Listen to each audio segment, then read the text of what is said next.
కేవలం కౌశిక్ రెడ్డి స్థాయే అని నువ్వు మర్చిపోకని చెప్పి సందర్భంగా నీకు తెలియజేస్తా ఉన్నాను. ఖచ్చితంగా నువ్వు జవాబు చెప్పాల్సిన అవసరం ఉన్నది. ఇలా ప్రజలకి నువ్వు ఇచ్చిన 6 గ్యారెంటీలు ఏమైనాయి? నీ 6 గ్యారెంటీలు ఏమైనాయి? మహిళలకి 2500 ఇస్తా అన్నావు, ఆ 2500 ఎటువైనాయి? ఇలా నువ్వు నేను హరీష్ రావు స్థాయి కాదు, కేటీఆర్ గారు హరీష్ రావు గారు పిల్లలు అంటారు. మరి ఒక్కసారి వీడియో చూపియండి. హరీష్ రావు గారి వెనుక నిల్చొని నిక్కి నిక్కి చూస్తుంది ఎవరు? రేవంత్ రెడ్డి గారు కాదా? ఇది కాదా రేవంత్ రెడ్డి గారు? వాళ్ళు ఇచ్చేదేంటి, వాళ్ళు చేసేదేంటి, వాళ్ళు చెప్పేదేంటి? ఒక్కసారి ప్రజలందరూ కూడా గమనించాలని విజ్ఞప్తి చేస్తా ఉన్నాను. అసలు వాళ్ళు చేసేదేంటి, చెప్పేదేంటి అనేది కూడా మీ అందరు కూడా ఆలోచించాలని, ఇలా తెలంగాణ ప్రజలు మొత్తం కూడా ఇలా ఆలోచించాలని నేను విజ్ఞప్తి చేస్తా ఉన్నాను. ఇలా రేవంత్ రెడ్డి గారు 6 గ్యారెంటీలు ఏమైనా అని నేను అడుగుతా ఉన్నాను. ఇలా ఏకపక్షంగా అసెంబ్లీలో మాట్లాడుకుంటూ పోతురు. ఇలా రైతులకి రుణమాఫీ చేసినామని కూడా బట్టి విక్రమార్క గారు పెద్ద లిస్టు చదివింది. మొన్న మా పల్ల రాజేశ్వర రెడ్డి గారు ఓపెన్ గా సవాల్ విసిరిండ్రు. ఏమని విసిరిండ్రు సవాలు? ఇలా మీరు చదివిన లిస్ట్ లా మీరు ఉదాహరణ బట్టి విక్రమార్క గారు నా హుజరాబాద్ నియోజకవర్గంలో దాదాపు 200 కోట్ల రూపాయలు మేము చేసినామని చెప్పింది. నేను ఛాలెంజ్ కడుతున్నా. నా హుజరాబాద్ నియోజకవర్గంలో 107 గ్రామ పంచాయతీలు ఉంటాయి.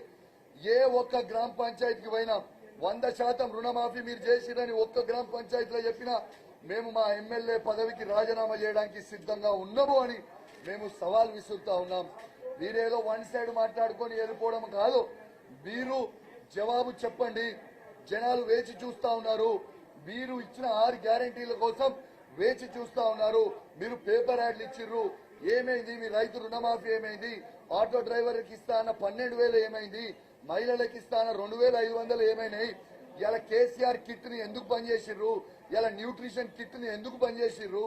ఇలా తాతలకి అవ్వలకి 2,000 నుంచి 4,000 రూపాయలు పెన్షన్ చేస్తామన్నారు, ఎందుకు చేయలేదు? వికలాంగులకి 4,000 నుంచి 6,000 రూపాయలు పెన్షన్ చేస్తామన్నారు, ఎందుకు చేయలేదు? ఇవన్నిటికీ కూడా ఇలా జవాబు చెప్పాల్సిన అవసరం ఉన్నది అని చెప్పక తప్పదని చెప్పి సందర్భంగా తెలియజేస్తా ఉన్నాను. రేవంత్ రెడ్డి గారు, మీరు ఒక ముఖ్యమంత్రిగా మీరు వివరించండి తప్పితే ఇలా ఇష్టం వచ్చినట్టు నోటికొచ్చినట్టు మీరు మాట్లాడితే ఇది మంచి పద్ధతి కాదు.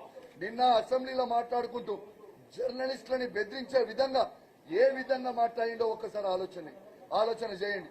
ఇలా ప్రతి జర్నలిస్ట్ ని ఏ విధంగా అవమానించిండో ఇలా ప్రతి జర్నలిస్ట్ కూడా ఆలోచించాల్సిన అవసరం ఉన్నది. బట్టలు ఊడదీస్తారట. ఎవరు బట్టలు ఊడదీస్తారు? ఈ బట్టలు ఊడదీసే ఫ్యాంటసీ ఏంటిది? బట్టలు ఊడదీసి చూసేది ఏంటిది? బట్టలు ఊడదీసి చేసేది ఏంటిది? నాకు అర్థమే అవుతలేదు. ఇది ఏం భాష? ఇది ఏం సంస్కారం? ఇదే నా సంస్కారం మాట్లాడేది? నీకు అంత ఫ్యాంటసీ ఉందా? బట్టలు ఊడదీసే ఫ్యాంటసీ ఉందా? బట్టలు ఊడదీసి అందరివి చూసేది ఏంటిది? నువ్వు నాకు ఒక్కసారి చెప్పు. ఇదా? దీనికోసమా నిన్ను ఎన్నుకుంది ప్రజలు? దీనికోసమా నిన్ను ప్రజలు ఎన్నుకుందని నేను అడుగుతా ఉన్నాను. నువ్వు జవాబు చెప్పాల్సిన అవసరం ఉన్నది. నిన్ను ఖచ్చితంగా నిలదీస్తూనే ఉంటాం, ఖచ్చితంగా నేను అడుగుతూనే ఉంటాం.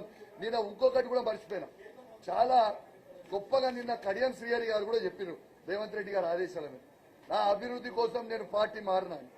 మరి ఇదే లాజిక్ వర్తిస్తే మరి కేంద్రంలో నీ బిడ్డ కూడా కేంద్రంలో బీజేపీ పార్టీ ఉంది కదా, మరి నీ బిడ్డ అయినా తన పేరేందో కూడా నాకు తెలియదు, మన వరంగల్ ఎంపీ గారు కడియం శ్రీహరి గారి బిడ్డ, మరి తను కూడా లాజిక్ యూజ్ చేస్తే కాంగ్రెస్ నుంచి రాజీనామా చేసి బీజేపీకి వాళ్ళు కదా అభివృద్ధి కోసం, వరంగల్ పార్లమెంట్ కోసం, ఈయన అభివృద్ధి కోసము స్టేషన్ గన్పూర్ అభివృద్ధి కోసము పార్టీ మారినా అని చెప్పినప్పుడు వాళ్ళ బిడ్డ కూడా కేంద్రంలో బీజేపీ ఉంది కదా, పార్టీ వాళ్ళ బిడ్డ కూడా మారాలి కదా.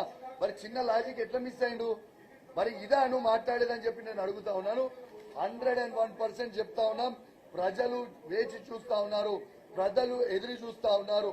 మీరు చేసే అన్ని తుగ్లక్ పనులు మొత్తము ప్రజలు చూస్తా ఉన్నారు. ఖచ్చితంగా రాబోయే రోజులలో ప్రజలు మీకు బుద్ధి చెప్పబోతా ఉన్నారని చెప్పి కూడా ఈ సందర్భంగా తెలియజేస్తూ మళ్ళొక్కసారి కూడా చెప్తా ఉన్నాను. ఇలా నీ స్థాయి కేసీఆర్ గారి స్థాయి కాదు, నీ స్థాయి హరీష్ రావు గారి స్థాయి కాదు, నీ స్థాయి కేటీఆర్ స్థాయి కాదు, నీ స్థాయి కేవలం కౌశిక్ రెడ్డి వాదేశ్ రేవంత్ రెడ్డి, నీ స్థాయి వాళ్ళ స్థాయి కాదని చెప్పి చెప్తా ఉన్నాను. ఎస్ జాతి పిత కేసీఆర్ అని అంటున్నావు, ఎస్ తెలంగాణ జాతి పిత బల్లగుద్ది చెప్తున్నాం, తెలంగాణ జాతి పిత కేసీఆరే చెప్తా ఉన్నాం. ఇలా భారతదేశానికి స్వతంత్రం తీసుకురావడానికి మహాత్మా గాంధీ ఏ విధంగా అయితే పోరాడి స్వాతంత్రం తీసుకొని వచ్చిండో భారతదేశానికి, మనమైతే ఆ పోరాటం చూడలే స్వయంగా, కానీ తీసుకొచ్చిన మహాత్మా గాంధీ మనము మహాత్మా గాంధీని గౌరవిస్తా ఉన్నాం.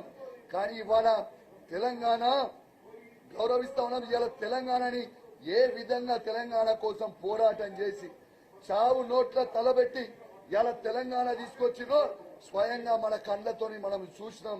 ఎస్, తెలంగాణ జాతిపిత కేసీఆర్ అని చెప్పక తప్పదు అని చెప్పి ఈ సందర్భంగా తెలియజేస్తా ఉన్నాం.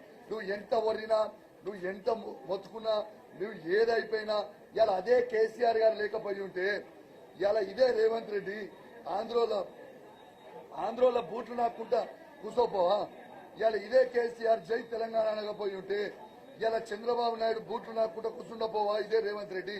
మరి ఇవాళ ఇదే కేసీఆర్ తెలంగాణ లేకపోయి ఉంటే ఇదే రేవంత్ రెడ్డి గారు తెలంగాణకు ముఖ్యమంత్రి అయ్యేదా? గుండె మీద చేసుకుని ఆలోచించాలని తెలియజేస్తూ సెలవు తీసుకుంటా ఉన్నాను. జై తెలంగాణ, జై కేసీఆర్.